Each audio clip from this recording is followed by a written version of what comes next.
আপনারা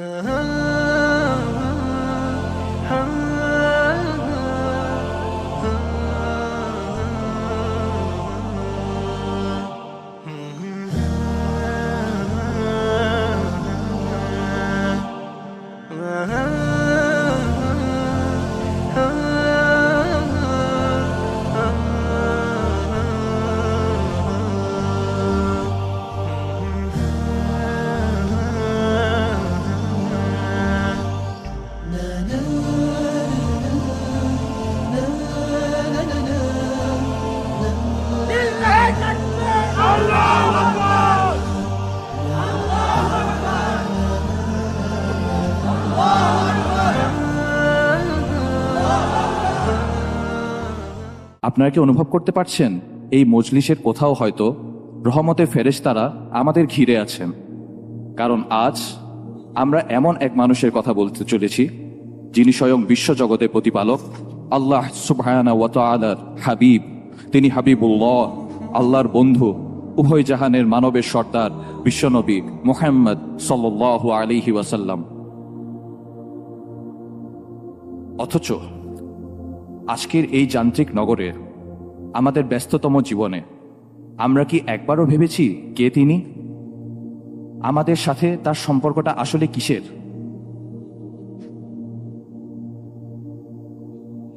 এটা কেবল কোনো নেতার প্রতি কর্মীর ভালোবাসা নয়, এটা নয় কোনো ফ্যান বা ফলোয়ারের ভালোবাসা।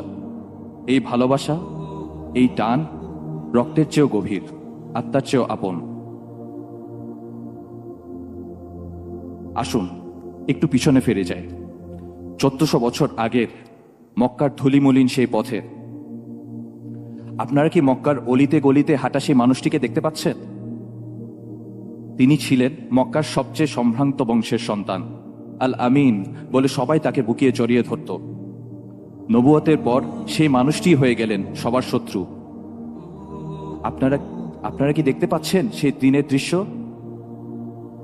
কাবার চত্বর, সিজদায় পড়ে আছেন রাহমাতুল আলামিন মুহাম্মদ সাল্লাল্লাহু আলাইহি ওয়াসাল্লাম। নিজ রবের প্রেমে মগ্ন তিনি তখন। ঠিক সেই মুহূর্তে কুরাইশের এক লোক উটের পচা, গলিত, দুর্গন্ধযুক্ত নারী ভুঁড়ি ছুঁড়ে মারল আল্লাহর হাবিবের পবিত্র পিঠের উপর।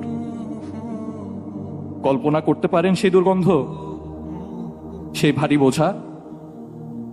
নারী ভুঁড়ির দুর্গন্ধে শ্বাস বন্ধ হয়ে আসছে, ভারে তিনি নড়তে পারছেন না। এই করুণ দৃশ্য দেখে দৌড়ে এলো ছোট মেয়ে ফাতিমা। বাবার পিঠ থেকে ময়লা সরাতে সরাতে ফাতিমা কাঁদছিল।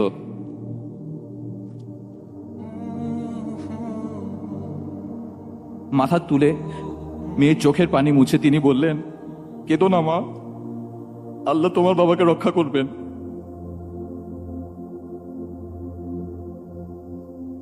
আর তাইফের সেই দিনটির কথা মনে হলে আজও আকাশ বাতাস ভারী হয়ে ওঠে। তিনি গেলেন মানুষকে মুক্তির পথ দেখাতে, আর তারা প্রতিদান দিল পাথর দিয়ে, বৃষ্টির মতো পাথর। বখাটে ছেলেরা পাথর মারছে, রক্তাক্ত হচ্ছেন আল্লাহর হাবিব সাল্লাল্লাহু আলাইহি ওয়াসাল্লাম। ফিনকি দিয়ে রক্ত বেরোচ্ছে তার পবিত্র দেহ মোবারক থেকে। রক্ত গড়িয়ে গড়িয়ে জুতার উপর পায়ের সাথে জমাট বেঁধে যায়। ব্যথায় বেহুশ হয়ে পড়েন আল্লাহ রসুল সাল্লাল্লাহু আলাইহি ওয়াসাল্লাম। সেই দিন তো পাহাড়ের ফেরেশতারা এসেও বলেছিল, হে আল্লাহর রসুল, হুকুম দিন, 2 পাহাড়ের মাঝখানে পিষে ধ্বংস করে ফেলি এই জনপদকে। রক্তমাখা ঠোঁটে সেদিনও তিনি কোনো অভিযোগ করেননি, বলেছিলেন, না, ওরা বুঝতে পারেনি। আমি আশাবাদী, হয়তো তাদের অনাগত সন্তানরা একদিন আল্লাহকে ডাকবে। কার জন্য ছিল এই রক্ত? কার জন্য এই হাহাকার? শুধুমাত্র আমার জন্য, আপনার জন্য, আমাদের জন্য। তিনি আমাদের কতটা ভালোবাসতেন তা কি আমরা কখনো অনুভব করেছি? একদিন সাহাবীদের মাঝে বসে আল্লাহর হাবিব সাল্লাল্লাহু আলাইহি ওয়াসাল্লাম হঠাৎ ঠুকরে কেঁদে উঠলেন। বললেন, আমার ভাইদের সাথে সাক্ষাৎ করতে বড় ইচ্ছে হয়। সাহাবীরা অবাক হয়ে জিজ্ঞেস করলেন, ইয়া রাসূলুল্লাহ, আমরা কি আপনার ভাই নই? তিনি বললেন, তোমরা আমার সাহাবী, আমার ভাই তো তারা যারা তোমাদের পরবর্তীতে আসবে, না দেখেও আমার প্রতি ঈমান আনবে। তিনি আমাকে আপনাকে ভাই বলে সম্বোধন করেছেন। আম্মাজান আয়েশা একবার আল্লাহর হাবিব সাল্লাল্লাহু আলাইহি ওয়াসাল্লামের কাছে দোয়া চাইলেন। তিনি এমন মন ভরে দোয়া করলেন যে আম্মাজান খুশিতে হেসে ফেললেন। নবীজি তখন জিজ্ঞেস করলেন, আয়েশা, আমার দোয়া কি তোমাকে আনন্দ দিয়েছে? আম্মাজান বললেন, অবশ্যই। তখন তিনি বললেন, আল্লাহর কসম, আমি প্রতি সালাতে আমার উম্মতের জন্য ঠিক এই দোয়াটি করি।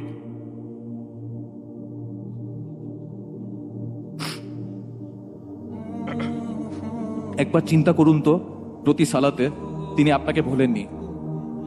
1400 বছর আগে মদিনার নির্জন রাতে যখন সবাই ঘুমিয়ে, তখন একজন মানুষের চোখ ভিজে যেত আপনার ফিকিরে। আর আজ আমরা সেই উম্মত কোথায় দাঁড়িয়ে আছি? বিদায় বেলায় এক অমায়িক দৃশ্য মন জুড়িয়েছিল আল্লাহর হাবিবের। হযরত আবু বকর রাদিয়াল্লাহু তাআলা আনহু এর ইমামতিতে সাহাবীরা সালাত আদায় করছেন, প্রচন্ড জ্বরের ব্যথাতেও।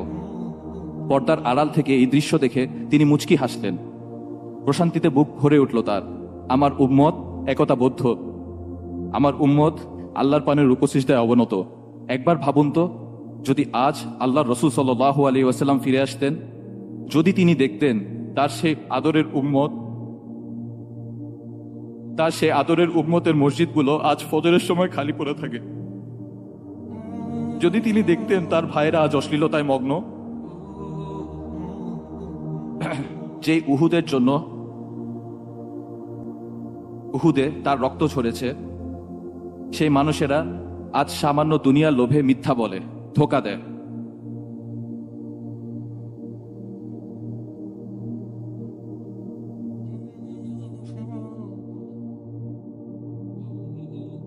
ভাই ও বোনেরা, আমাদের ঘরের দেয়ালে হয়তো তার নাম লেখা আছে ক্যালিওগ্রাফিতে ঝুলানো, কিন্তু আমাদের চরিত্র কি তার নূরকে ধারণ করতে পেরেছে? আমরা মুখে বলি ভালোবাসি, অথচ আমাদের জীবনের দিকে তাকালে মনে হয় আমরা যেন চিনি নাই মানুষটাকে। কি জবাব আছে আমাদের? সেই দিন, যেদিন আকাশ ফেটে যাবে, নক্ষত্রগুলো খসে পড়বে, ইয়া নফসি ইয়া নফসি বলে ছুটতে থাকবে সকলে।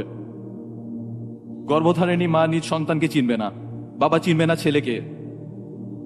যেদিন নারীরা পর্যন্ত নবীরা পর্যন্ত ভয়ে কাঁপতে থাকবেন। সেই দিন একজন মানুষ আল্লাহর আরশের নিচে সিজদায় লুটিয়ে পড়বেন। আল্লাহ জিজ্ঞেস করবেন, হে মুহাম্মদ, মাথা তুলুন, চান, দেয়া হবে, সুপারিশ করুন, কবুল করা হবে। সেদিন তিনি নিজের জন্য জান্নাত চাইবেন না, ফাতিমার জন্য জান্নাত চাইবেন না।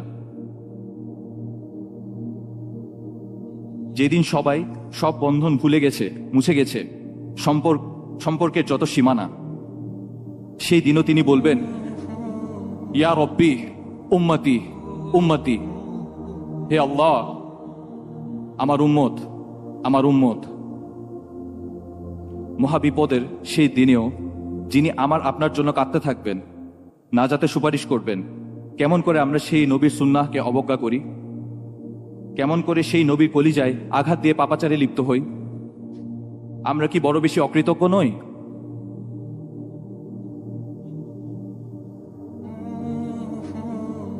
ভাই ও বোনেরা, সময় ফুরিয়ে যায়নি। রাসূলুল্লাহ সাল্লাল্লাহু আলাইহি ওয়াসাল্লামের ভালোবাসা মানে কেবল রবিউল আউয়ালে নাত গাওয়া নয়। তার ভালোবাসা মানে তার আদর্শে নিজ সত্তাকে রাঙানো, তার আখলাকে নিজের জীবনকে সুশোভিত করা। তিনিই তো উসওয়াতুল হাসানা, সর্বোত্তম আদর্শ। আসুন, আজকের এই কোরআন কনফারেন্স ও সিরাত এক্সিবিশন প্রোগ্রাম থেকে আমরা প্রতিজ্ঞা করি, আমরা সেই মহান মানুষটার প্রেমে পড়ব।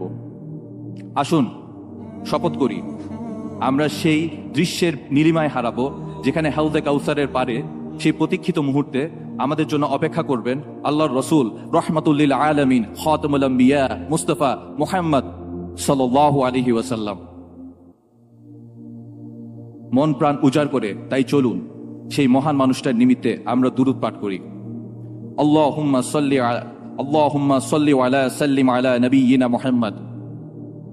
আল্লাহুম্মা সাল্লি আলা মুহাম্মাদিন ওয়া আলা আলি মুহাম্মদ كما صليت على إبراهيم وعلى آل إبراهيم إنك حميد مجيد اللهم بارك على محمد وعلى آل محمد كما باركت على إبراهيم وعلى آل إبراهيم إنك حميد مجيد السلام عليكم ورحمة الله وبركاته